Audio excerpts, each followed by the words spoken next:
And welcome back to Friday Briefing. Thank you so much for staying with us and joining us if you're joining us right now. Well, it's that time of the show that we get to hear a bit more about our guest anchors before they get to go to the hot seat. So joining me tonight, like I mentioned, three ladies, and I'll start from here. This is Yvonne Carey from Miss Carey Fashions. Thank you so much for coming. Thank you. You look really lovely. Thank you. I can already tell that I want the dress. Now we have Jordana Washera. She's from Plus Chic, and she's going to be telling us what Plus Chic is all about. But also we have at the end there Angie Livu. She's from Luxury Hair by Angie. Thank you so much for joining us. Thank you for having me. So tonight we're talking about young women in business. But first, let's hear a bit more about your companies. I'll start with you, Jordana. So yours is at the far end. Yes. The lady there, or is it here? Yes. So what is your business all about? Plus Chic store is a business about intimate shapewear. We are specializing in what we call the waist trainer, which is a shaping garment. And we primarily, actually, that is the core business. This is a very popular trend in Kenya right now. Right. Yeah. So there are people at home wondering, what is a waist trainer? Okay, so a waist trainer is a heat and sweating belt, and basically what that does is you wear it around your waist, and this is both for men and women. Even men can wear it? Yes. Even yes. men with a pot belly? Men with a pot belly. There you go, there is your answer. Yes. Men who are just looking to get a little bit more toned in the waistline. Right. And what that does for you is that within about a month, you can lose up to 3 inches off your waistline. But then it must be really, really tight. Surprisingly not. Okay. It's actually very snug. And what that does is, because it's made of latex, it does cause you to sweat a lot around your waist region. And so we work with a lot of people in the health industry, people who are very conscious about their health, and people who are just looking to tone their bodies. All right. Yeah. Interesting. So we'll be getting to hear why you decided to go that direction. But Angie, also, you're into hair. And who knew that hair could, be serious business? How did you start? It actually started as a joke. I used to bring the hair for myself in school. So I'd bring hair and everybody's like, your hair is nice. I'm like, yeah, sure, I can bring it for you.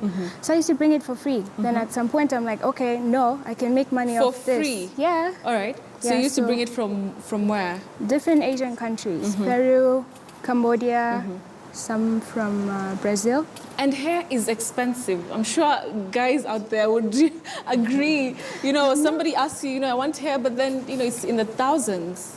Well, it's hair, like it was grown from someone's head. It's not going to be cheap. In countries like Cambodia, they grow them specifically to sell. So that's why it's expensive. It's interesting because this conversation can go anywhere. Ladies, I'm sure you've had people saying, why should you wear somebody's hair? I think you should have your own hair. Why should somebody cut off somebody's, their hair and then sell it to you? What do you say? What is your thinking about that? Why should you wear leather and it's not yours? I mean, it's just... So it's the same way you wear leather? Yeah, it's just cosmetic, makes you feel good for protective styling sometimes. It boosts women's self-esteem. Men are happy when their women look good. Everybody's happy. So tell us, I'd like to hear from the guys who are watching. Does it make you feel good? Do you, is it true, Let's come to Yvonne. And your story is very interesting. We spoke a few weeks back. And the way you started your business is really, really interesting. So you started business by selling SIM cards. Yeah. How crazy is that? It's like SIM cards, like... Yeah. That was like maybe about 5 years ago. I'm from Eldoret, so I started my business by, after high school, I went into Airtel and they're giving out SIM cards for sale.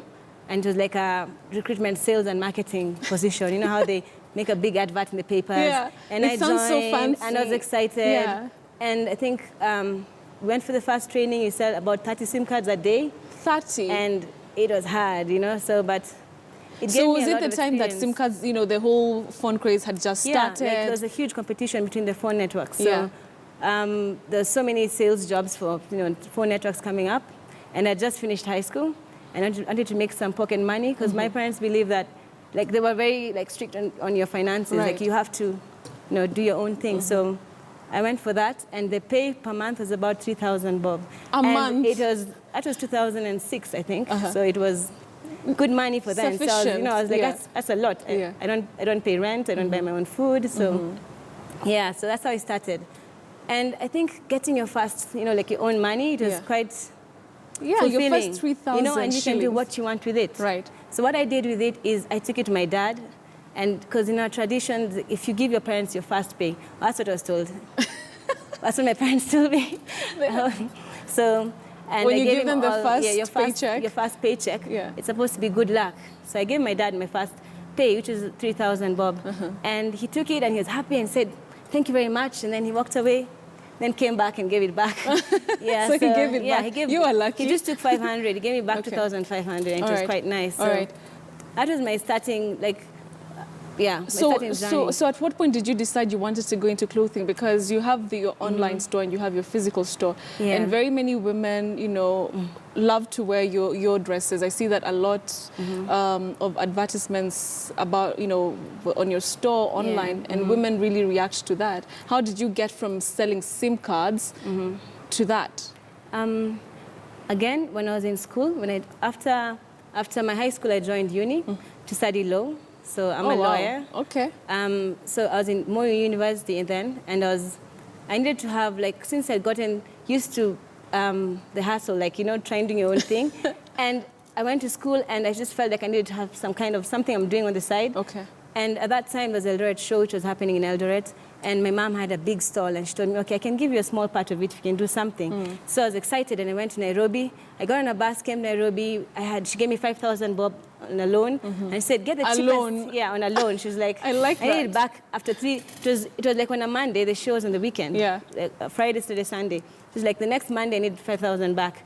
And she said, just go buy the cheapest jewelry you can get, for 20, 30 bob. Okay. So I went to Nairobi and I looked around and looked, and then I found somewhere I could get jewelry. I know those And places. It was like, Yeah. there was so much stuff, and I was like a kid in a candy store. Right. So, So I you picked bought- so much stuff, and then I came back and it was terrible. I didn't sell at the show. It was, Oh, you didn't sell anything? yeah, only because when I went and bought jewelry, I got what I liked, which was like fancy stuff. Yeah. I was in uni, like feather earrings and gold-coated, So when you stuff. brought it home, nobody wanted Yeah, it. so then I All took right. it to school and All right. It sold well. It sold well Yeah. in school. Yeah. So Jordana, for you, was it the same story that, you were just trying out to get a few coins here and there, or was it something that you always wanted to do? And especially, how did you get into what you're doing?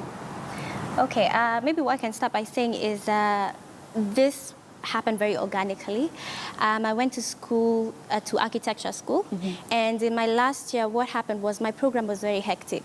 So I found it very difficult to be in a place where I was working out constantly, and then I noticed because of the inactivity, I started to look a little puffy underneath my dresses, which is a problem a lot of women have. Oh, yeah.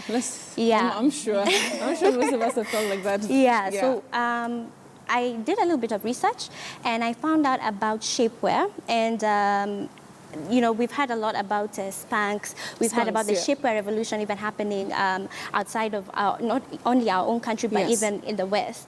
And so once I did the research, I was able to discover the waist trainers, and that was, I would say, late 2015.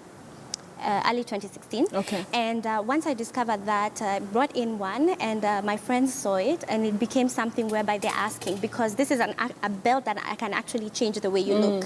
Yeah, so once I tried it on myself, I loved it. I felt that even within about a month, you can actually change the way you look completely underneath Okay. clothes. All right. So we've evolved from that as a business, and now we specialize not only in the waist trainers, but we do shapewear, and we do all types, very high quality shapewear. We also do intimates, which is lingerie, and underwear, because there's also something I discovered. It's very difficult to find high quality underwear. So that's what now we focus on as a business. All right, Yeah. interesting. Angie, can you say the same thing for you? Like, you it grew organically, like it started from, somebody seeing what they liked, and then it progressed on and became something serious that you do for a living right now. Yes, because I was very passionate about hair, and there was a lack of good quality hair. There was just the normal hair you get in a beauty supply Yeah, store. So yeah. there wasn't any virgin hair. So I said, let me go with this. And there was need, because with things like wigs, women can now wear wigs because they have receding hairline. Right.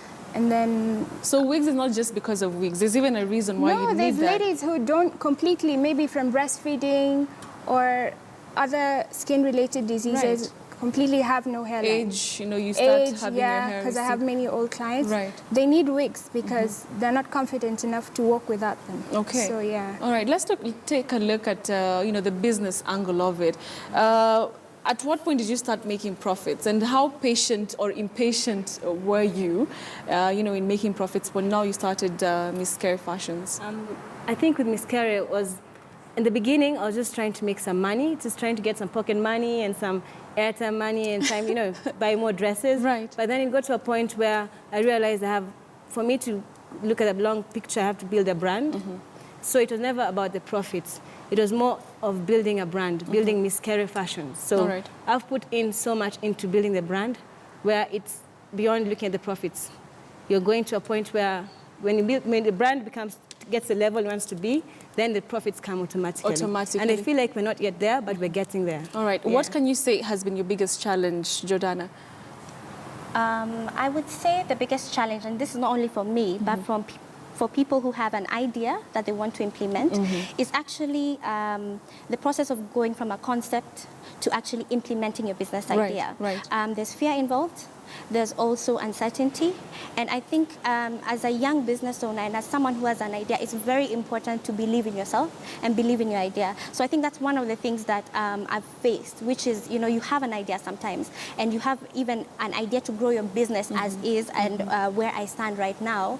But the question is, are you believing in yourself enough to actually implement this? All And right. once you get through that, as I'm learning, it's something that leads you to greater heights All right. in business. Many people, Angie, especially young people, like she says, you have the idea, you've been thinking about this thing for such a long time, and you can see that it's, it has great potential. But one drawback, especially for young people, is capital. They don't know, okay, so I have this idea, where do I take it? Who am I gonna, go and ask for some money? Her mom gave her 5,000 and she's like, I want my money back by Monday.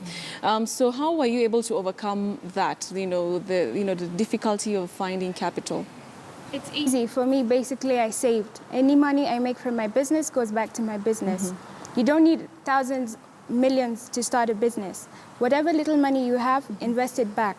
That's what worked for me, to a point where now I was able to easily finance things. And it's okay to start small.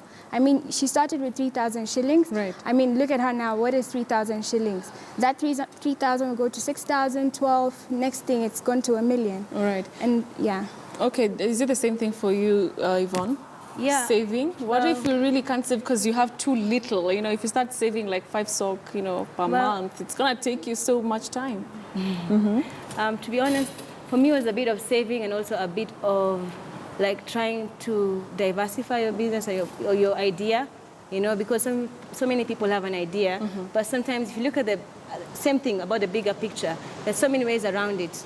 Money is just a one factor, Right. and sometimes you might have the resources, you don't have the time, but with me, I tried to take advantage of not just the money factor, was just resources. If I came here and I see Betty, after this, I'm going to be giving Betty a dress. Yes. Like she's going to be, dressed in Miss Carey next Friday Right, briefing. So right. that costs nothing. It Okay. costs, it's ambition, I guess, or just Ambition. Yeah. Jordana, how would you say, how have you gone around your marketing? Because, after you've gotten your idea, you've saved money and you have this business already, how can you sell it out? If you're a young person out there and you have a business, how do you sell then the idea to other people? Like for her, she says, I'm going to approach you and I'm going to sell, a dress. For you, what advice can you give when it comes to marketing? Well, the most important thing right now, I think even in the digital age, is social media. And a lot of young business owners are gravitating more towards the social environment, especially the internet, your website, Facebook, Instagram, Snapchat of recent times. If you're a business and you actually want to survive, I say survive. Because you cannot have a business without marketing. It's just that important. So you need to get updated on some of these platforms and just reach out to people. I think also social engagement. If you if you've been on Instagram, you'll notice that a lot of people like communicating. And I found that the more I communicate with my customers, the more I understand not only what they want, but then I'm able to just give them back that much more. All right. Yeah. So as we wind up, Angie, what is the one thing that you'd want to achieve in your business? You started small, but right now, what's the kind of trajectory you're looking at when it comes to your business? Mostly expansion, because I'd like to cover the whole East African region. Start with East African region. I still have clients abroad, but I use DHL. But if I can expand to Rwanda, Uganda, have like legit stores, that's basically my That's plan. what you want to do. All right, so it's time now to read the news. You guys are so serious. So let's see if you can do this. And so I have to choose. I have to choose. Isaac, I'm going to ask my STO here in studio. Isaac, who should read the intro? Who should be the guest anchor among the three? The one next to me? Okay. All right, Yvonne, it's your turn. Come on, it's easy. I'll show you how. Don't worry, this is easier than selling clothes. Well, you have to convince somebody. All right, so have a seat there.